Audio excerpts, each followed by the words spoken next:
Melias was a Byzantine general of Armenian origin, active in the wars against the Arabs in the east under Nikephoros II Phokas and John I Tzimiskes. He was defeated before Amid in 973 by the Hamdanids and died in captivity shortly after. Melias was a relative and namesake of Melias, an Armenian who entered Byzantine service in the early 900s under Leo VI the Wise, founded the border province of Lykandos, and played a major role in Byzantium's wars with its Arab neighbors until the 930s.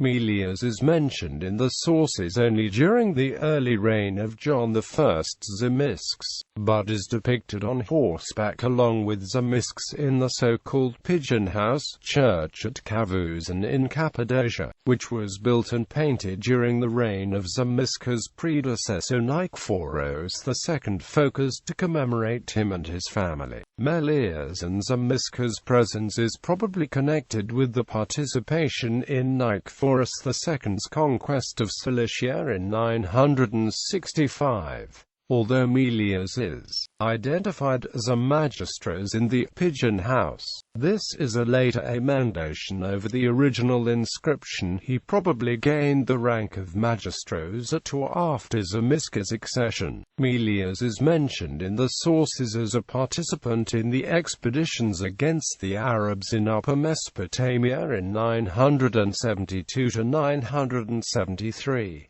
The first expedition, in autumn and winter of 972, was led by Tzimiskes in person and resulted in the capture of Nisibis and Meapharekin, forcing the local Arab ruler, the Hamdanid emir Abu Talib, to agree to pay an annual tribute in exchange for the Byzantines' withdrawal. Tzimiskes then withdrew from the area, but left Melias in his stead as domestic of the schools of the East. Melias then advanced against Amid with an army numbering, according to the Arab sources, 50,000 men. The commander of the local garrison, Hazemad, called upon Abu Talib for aid, and the latter sent his brother, Habatala, who arrived before the city on the 4th of July 973.